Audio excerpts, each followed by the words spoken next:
En este vídeo vamos a ver cómo empezar a trabajar con Git y con Bitbucket como almacén de código con algún proyecto en el que estamos trabajando ya en nuestro equipo. Para eso vamos a pensar que, bueno, es la primera vez que empezamos a trabajar con Bitbucket, vamos a suponer que no tenemos aquí ningún proyecto, ningún repositorio, perdón, y vamos a tomar como ejemplo, pues bueno, yo aquí tengo en mi ordenador algunos ejemplos que he utilizado para anteriores vídeos y tal. Y lo que quiero hacer es este proyecto que acabo de arrancar, que lo acabo de crear, está prácticamente vacío. Quiero crear un repositorio en Bitbucket para luego poder trabajar con él desde mi ordenador. Lo primero que vamos a hacer va a ser desde la web. Nos vamos a ir a la opción de crear y vamos a crear un repositorio para este proyecto.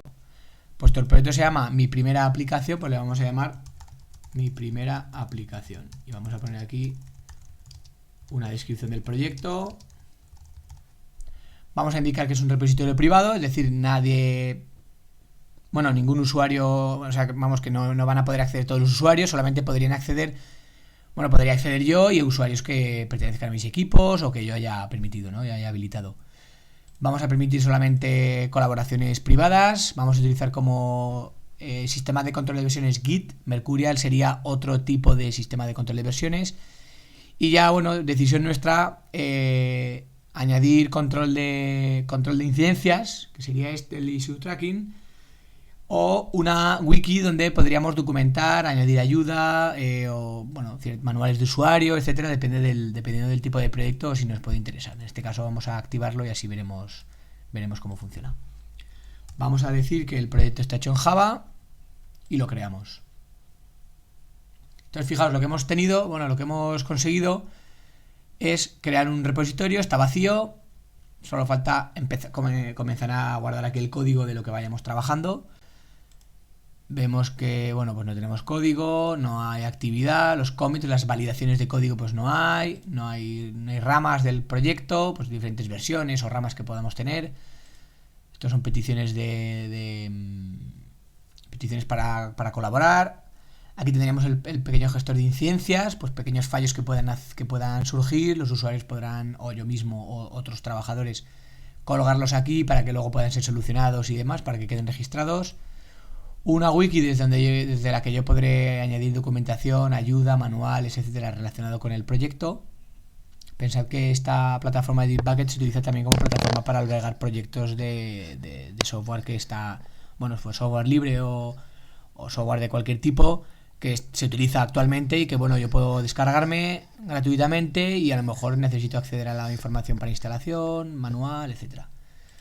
También podemos colocar descargas una vez que a lo mejor tengamos una versión final del proyecto y no queramos que, ya hayamos generado pues un ejecutable o algo ya más manejable para los usuarios, podemos ubicarlo aquí para su descarga.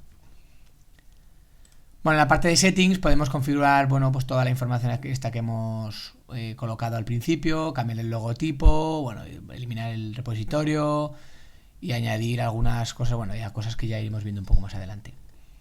Ahora lo que voy a hacer es, puesto que ya tengo mi repositorio, si os fijáis, mi repositorio ya está aquí, ya lo tengo creado. Si os fijáis aquí, esta sería la URL de mi repositorio, quedaos un poco con la idea porque lo vamos a emplear para comunicarnos con Bitbucket desde nuestro ordenador. Entonces ahora lo que voy a hacer es, el proyecto que comencé el otro día, que es este, voy a meterme dentro de la carpeta. Fijaos, tengo ahí el proyecto, el código, información del propio IDE y tal. Entonces lo que quiero hacer ahora es subir este código al repositorio para empezar a trabajar desde ahí. De manera que a partir de ahora, una vez que lo suba, ya cada vez que alguien quiera colaborar conmigo, simplemente tendrá que comunicarse con Bitbucket, acceder al repositorio y descargárselo. Siempre y cuando tenga permisos, usuario y demás, ¿vale? Entonces lo que vamos a hacer lo primero va a ser decirle a este proyecto que es un proyecto de Git, y para eso vamos a utilizar el comando Git con la opción init, que lo que va a hacer es inicializar este proyecto como un proyecto de Git. Una vez que lo tenemos inicializado, ¿vale? Vamos a decirle hemos inicializado el repositorio, el proyecto como que es un repositorio, va a ser un repositorio de Git.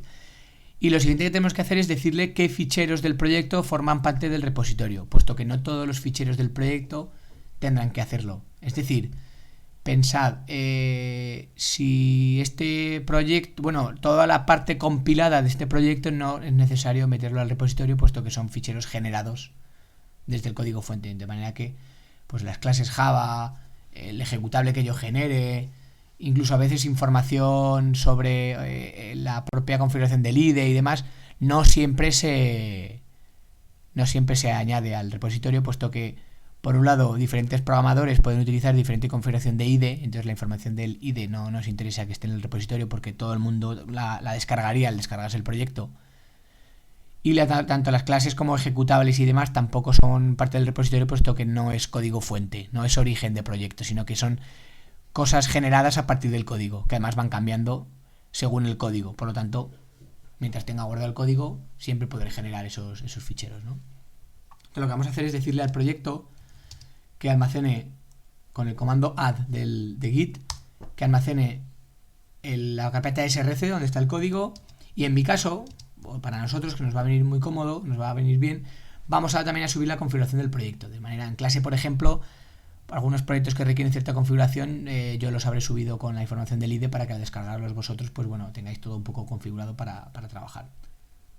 En un proyecto a lo mejor más real, un entorno de trabajo más complicado y demás, no lo subiríamos, puesto que cada programador podría tener su IDE configurado de alguna manera. También vamos a subir el fichero del proyecto y fijaos, la carpeta out, si nos fijamos, contiene datos de producción, es decir, de ejecución, y tiene clases. Si vamos entrando, bueno, pues esta carpeta no la vamos a añadir al repositorio, está seguro que no, en ningún caso, puesto que son ficheros generados. Bueno, nos quedamos aquí. Lo siguiente que tenemos que hacer es validar los cambios. Bueno, perdón, primero podemos echar un vistazo, fijaos, con el comando status, podemos echar un vistazo a ver cómo está el estado del proyecto. Qué partes están, fijaos, listas para ser validadas y qué ficheros no están registrados, es decir, partes del proyecto que no están registrados para formar parte del repositorio. Pues en este caso la carpeta out.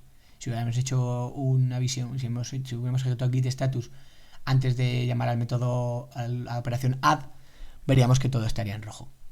Bueno, entonces, puesto que decidimos que esto forma parte del repositorio, vamos a validarlo con la orden commit y lo vamos a acompañar de la opción "-m", que m de mensaje, y vamos a agregar un mensaje. Y vamos a decir aquí que esto es el commit inicial con el que subimos el proyecto vacío, más o menos prácticamente, al repositorio. Le damos a enter, validamos el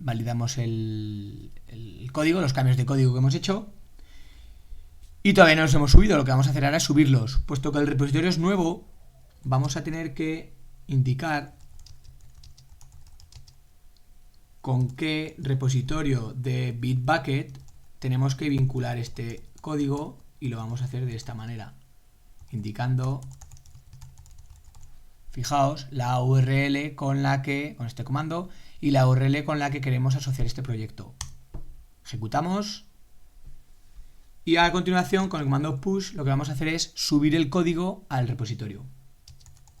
Concretamente a la rama master. La rama master se va a referir a la rama principal del proyecto. Pensad que podemos tener varias ramas, podríamos trabajar en varias versiones paralelas del proyecto, una versión de desarrollo, una versión de pruebas, una versión final.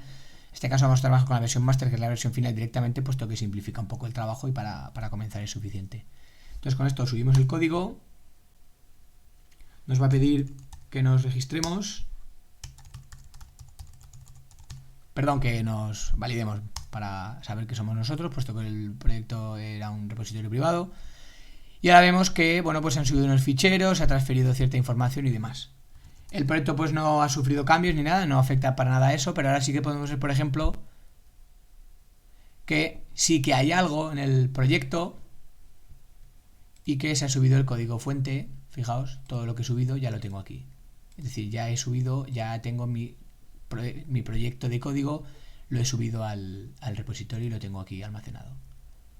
Tengo mi información del usuario, quién ha sido, qué ha hecho, etc. Bueno, pues ya tenemos nuestro proyecto aquí. Ya lo tenemos subido al servidor. Ahora cualquier persona que quiera seguir trabajando en el proyecto podrá acceder mientras tenga permisos y cogerlo.